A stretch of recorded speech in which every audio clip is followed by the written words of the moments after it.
ఈ మధ్యన మనం చూసాం, దున్నపోతు ఈనిందంటే దూడను కట్టే అంటా ఉంటారు.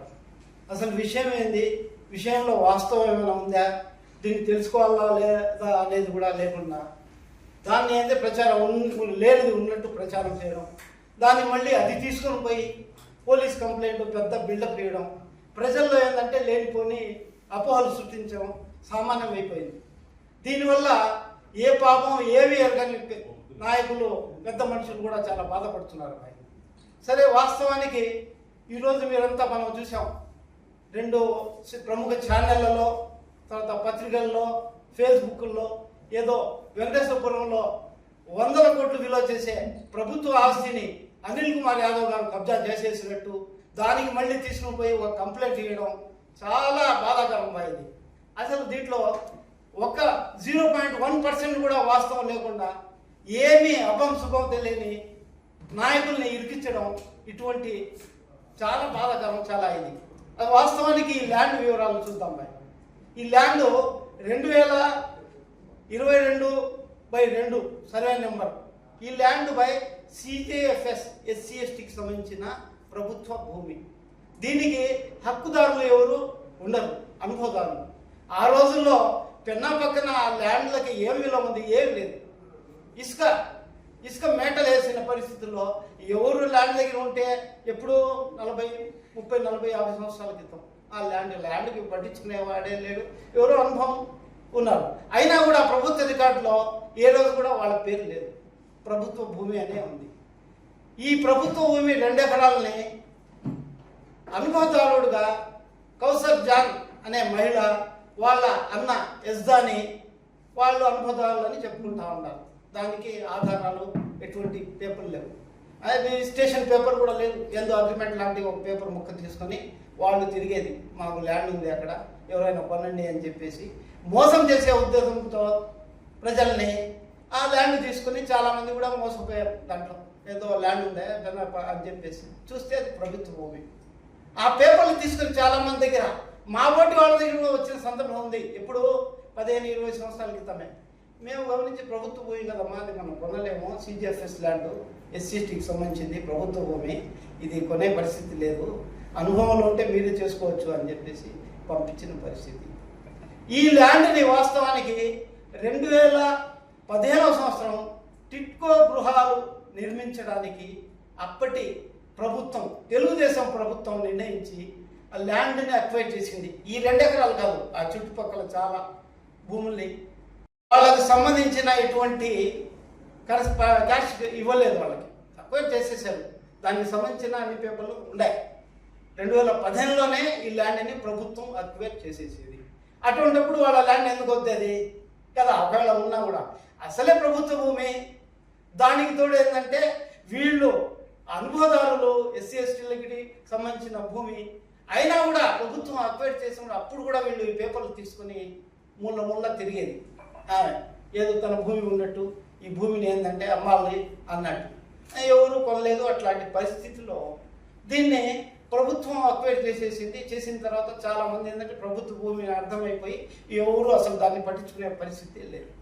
సరే, ప్రభుత్వం వాళ్ళకి డబ్బులు చెల్లించకుండా నెక్స్ట్ మళ్ళీ 2019లో ప్రభుత్వం మారిపోయిన తర్వాత ఇంకా అనిల్ కుమార్ వద్దకు ఆమె తిరగడం స్టార్ట్ చేసింది, నాకు డబ్బులు రావాలా ఇట్లా చెప్పేసి. అంతకుముందు నారాయణ గారి వద్ద, తర్వాత ప్రజారాజ్యం ముంగుమూరి సీతాకృష్ణ గారి వద్ద చాలాసార్లు తిరిగి ప్రతిరోజు కనిపించే పరిస్థితి ఆయన పోయేసి, నాకు డబ్బులు రావాలా ప్రభుత్వం దగ్గర. సరే, అనిల్ కుమార్ గారు ఒక ఆడ మనిషి తిరుగుతుందిగా అని చెప్పేసి తన పరపతిని ఉపయోగించి ఆయన కొంచెం కృషి చేసి వాళ్లకు టిట్కోలో ఇవ్వాల్సిన ఆ డబ్బులు ఇప్పించారు.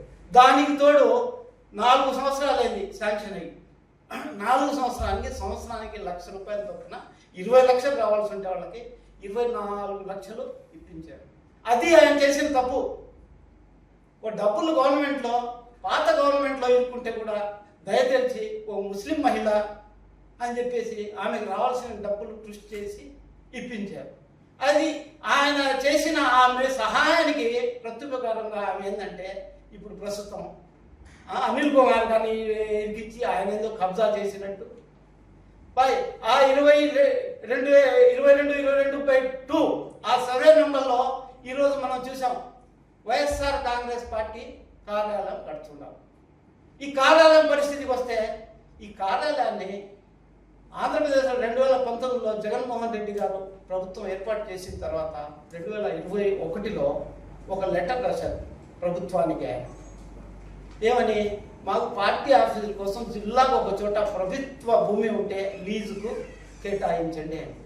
దాని అనుసారంగా అప్పటి కలెక్టర్ గారు ఆ ల్యాండ్ 2 ఎకరాలని వైఎస్ఆర్ కాంగ్రెస్ పార్టీని అప్పుడు మన జిల్లా అధ్యక్షుడు ఉన్న వేమిరెడ్డి ప్రభాకర్ రెడ్డి గారికి, వాళ్ళ సమాన దీంట్లో కూడా అన్ని పత్రమే లేదు, ఆయనకి 2 ఎకరాలు పార్టీ ఆఫీస్ కట్టుకోవడానికి కేటాయించారు.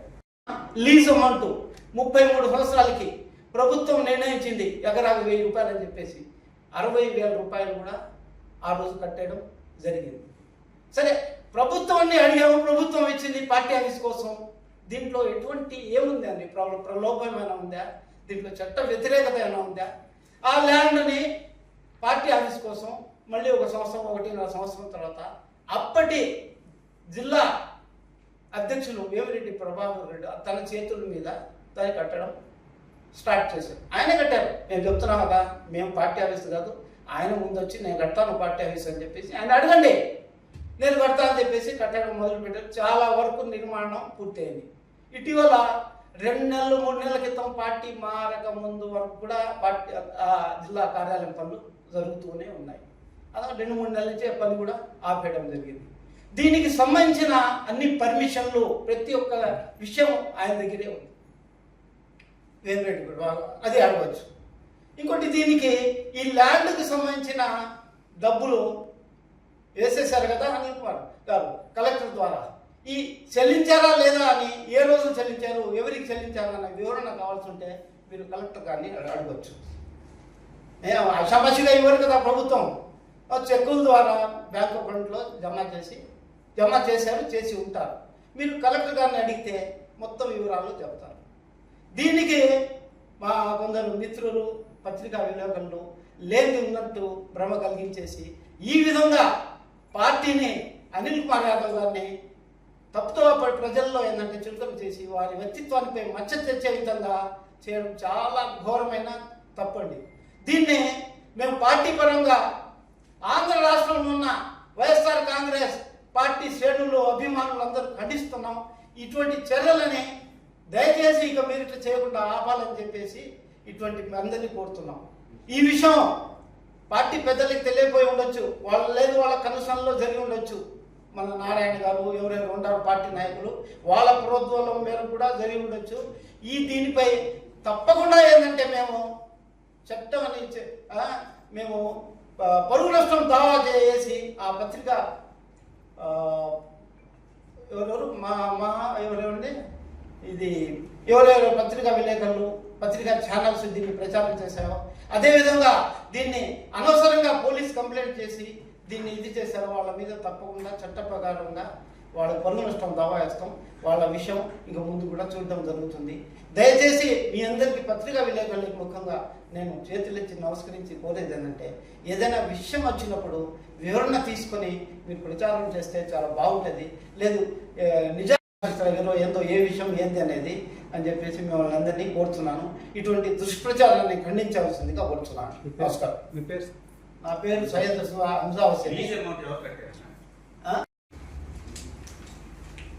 2 రోజుల క్రితం నెల్లూరు నగరం 1 టౌన్ పోలీస్ స్టేషన్లో గౌరవనీయులైన మాజీ మంత్రివర్యులు అనిల్ కుమార్ యాదవ్ గారి మీద జాకీర్ అనే టీడీపీ నాయకుడు ఒక కౌసర్ జాన్ అనే మహిళను తీసుకుపోయి ఆమె స్థలం 2 ఎకరాలు అనిల్ కుమార్ యాదవ్ గారు కబ్జా చేశారని కేసు పెట్టడం జరిగింది.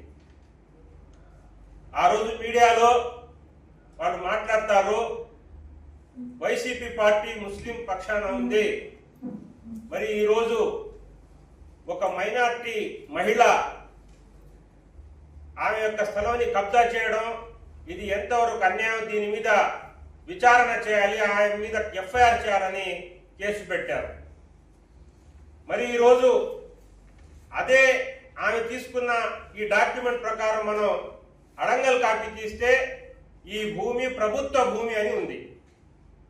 మరి ఆమె ఈ ప్రభుత్వ భూమి ఎలా కొనింది మాకు అర్థం కావడం లేదు. ఈమె భర్త యజ్దాని గారు హాజీ సాబ్ ఆయన గతంలో తెలుగుదేశం పార్టీ ప్రభుత్వంలో ఉన్నప్పుడు ఆయన నా దగ్గర వస్తే నేనే ఆయన్ని ముంగుమూరు శ్రీధర్ కృష్ణారెడ్డి దగ్గర తీసుకొని పోయి ఆయన స్థలం సీజ్ చేశారు, అక్వైజేషన్లో తీసుకున్నారు ప్రభుత్వము, ఆయన డబ్బులు ఇవ్వడం లేదని ఆయన వచ్చి నా దగ్గర చెప్పుకుంటే నేనే తీసుకుపోయి శ్రీధర్ కృష్ణారెడ్డి దగ్గర మాట్లాడించి ఆయన డబ్బులు వచ్చే విధంగా చర్యలు చేశారు.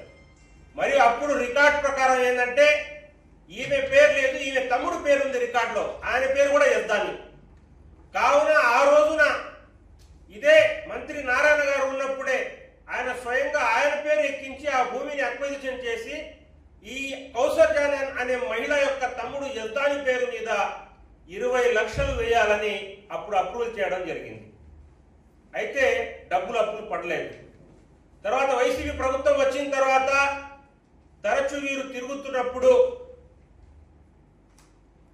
అనిల్ కుమార్ యాదవ్ గారు చర్యలు తీసుకొని ఈ ల్యాండ్ అక్విజిషన్ చేశారు కాబట్టి ఈ ప్రభుత్వ భూమిలో వచ్చేసింది కాబట్టి వీళ్ళకందరికీ డబ్బులు వేయాలని అక్కడ ఉన్న అనుభవదారులందరికీ అకౌంట్లో డైరెక్ట్ ప్రభుత్వం ద్వారా డబ్బులు జమ చేశారు.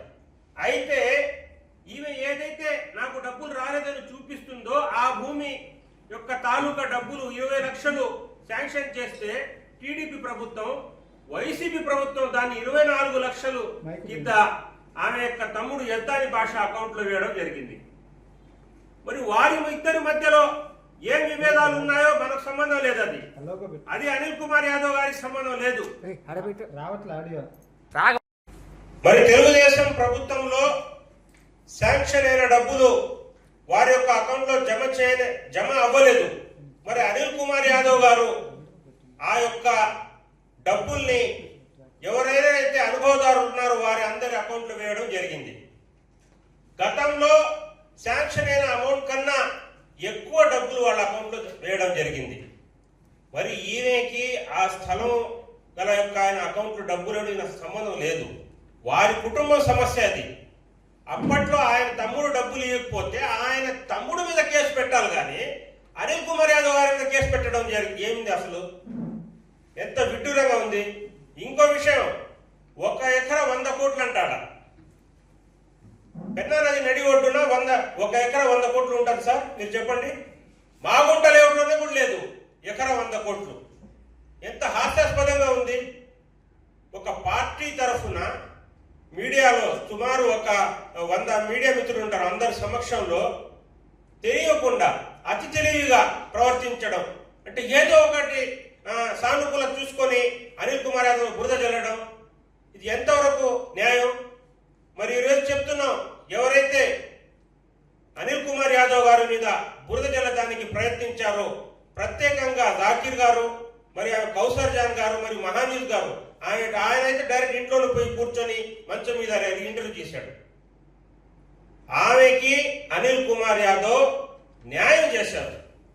ఇంకా ఆమె రుణపడి ఉండాలి, కానీ కావాలని ఆమెను ఉసగొల్పి స్టేషన్ దాకా తీసుకొని వచ్చి తప్పుడు పత్రాలు చూపించి ప్రభుత్వం భూమి మీద నాకు డబ్బులు రావాలని అక్కడ చెప్పడం, వాళ్ళ తమ్ముడు అకౌంట్లో డబ్బులు పడితే అతనికి ఆమెకు రావాలని చెప్పడం, ఇవన్నీ తప్పుడు కేసులు. మీరు విరమించుకోవాలి. లేని పక్షంలో ఖచ్చితంగా నష్టపరిహారం దావా మీద వేసి మీ కోర్టులో లాగుతానని మీకు హెచ్చరిస్తున్నాం.